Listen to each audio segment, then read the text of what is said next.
I drove past a school zone 3 weeks ago going 31 miles per hour in a 20-mile-per-hour zone. 3 days later, a $100 fine showed up in my mailbox. A photo of my car, the timestamp, and my exact speed printed in big, bold numbers. I called my friend immediately. His first reaction, and I'm quoting directly, was, "Wait, they can do that?" And that is exactly the problem. Because yes, they absolutely can.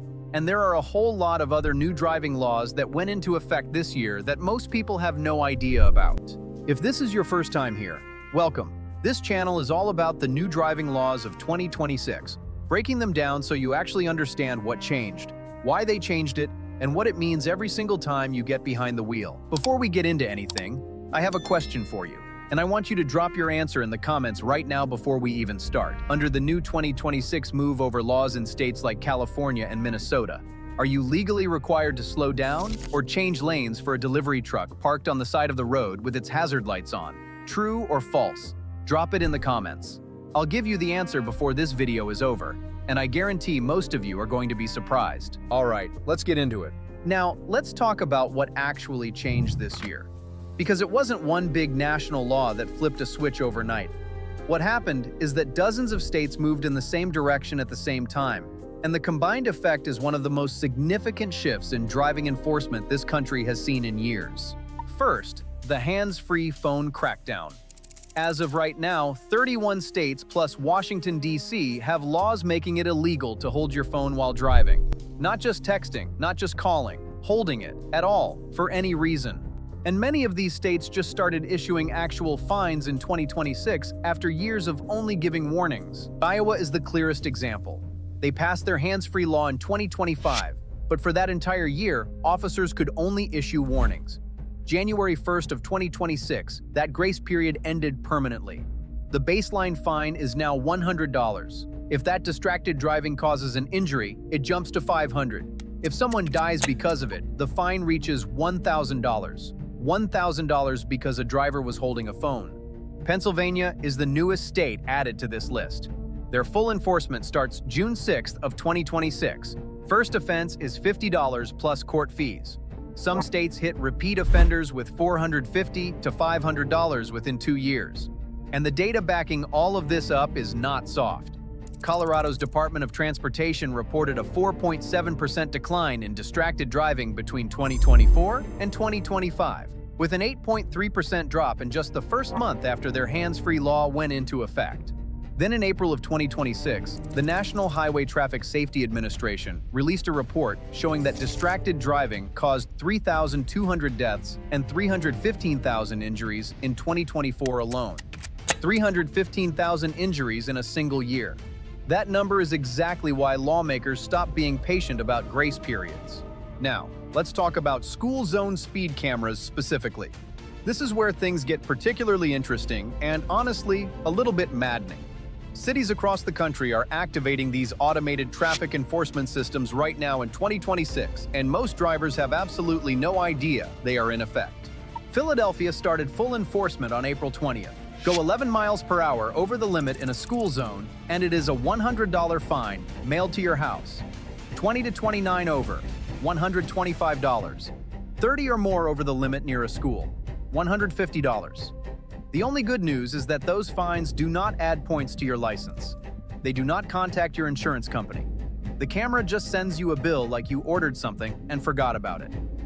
Virginia Beach started issuing fines on April 1st of this year, after first sending 4,659 warning notices to drivers during a grace period.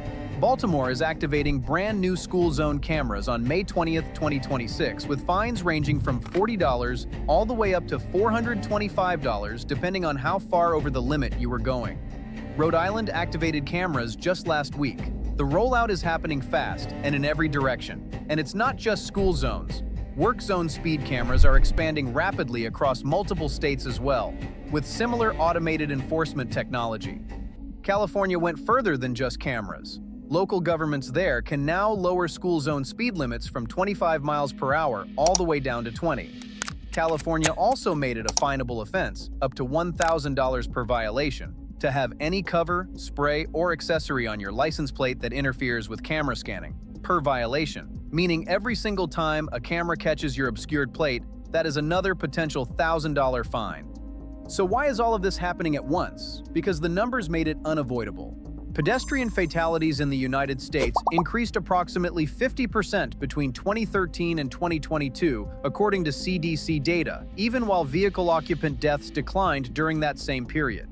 Children crossing in front of schools are among the most vulnerable people on any road, and the data showed clearly that posted speed limits were not being respected, and traditional enforcement, an officer standing there with a radar gun, was not enough coverage. Automated cameras do not take breaks, do not miss shifts, and do not have other calls to respond to. On the phone side, the research going back years consistently showed the same thing. Secondary enforcement does not work. When police could only cite you for phone use if they pulled you over for something else first, distracted driving numbers barely moved. The moment states switched to primary enforcement, where an officer can pull you over solely for holding a phone, even while sitting completely still at a red light, the numbers started dropping. That is why 31 states moved to this standard. Next, DUI law changes. 7 states have now reduced the legal blood alcohol limit from 0.08% to 0.05%. 2 drinks in a short window could put some drivers over that limit. The states making this move cite research showing that fatal crash rates drop meaningfully at the lower threshold. California, Texas, New York, and 31 other states now require an ignition interlock device, a breathalyzer installed directly in your car, even for a first-time DUI offense. Utah took it even further. As the first state to implement the 0.05 blood alcohol limit, they now issue a red-striped driver's license to people convicted of extreme DUI, defined as a blood alcohol level of 0.16 or higher.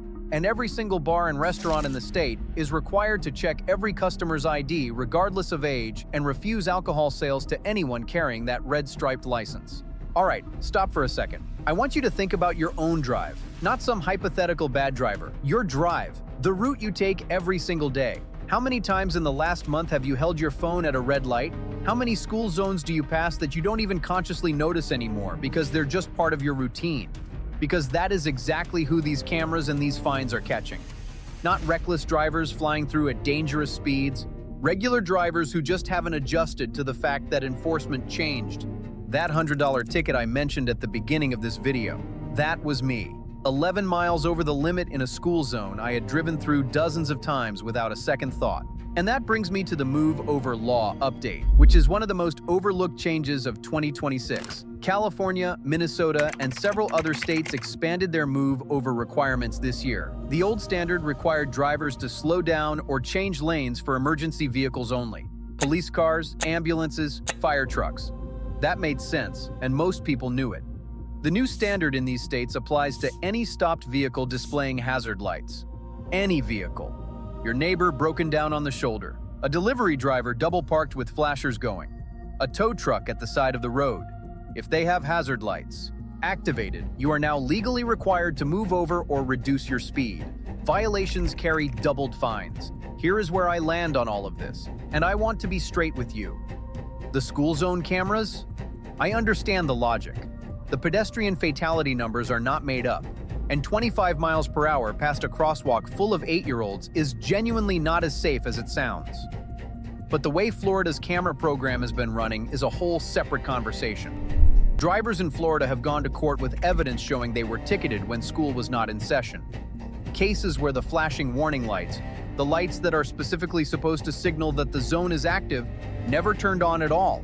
Signs that were not clearly posted. The Florida School Zone Speed Camera Program generated $66 million in paid fines in just over a year. $66 million. And courts are now actively questioning whether some of those cameras were even legally certified to measure speed. That case is still playing out. The hands-free laws are harder to argue against. 3,200 deaths from distracted driving in 2024. The Colorado numbers are real. The Minnesota data is real. The evidence that primary enforcement works, where secondary enforcement did not, is well documented.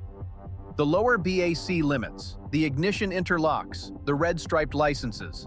I understand what lawmakers are going for, and I also understand that some of these changes feel extreme to a lot of people. 2 drinks, and you might be over the legal limit in 7 states that didn't have that threshold last year. That is a material change in daily life for a lot of drivers. The lower BAC limits, the ignition interlocks, the red striped licenses.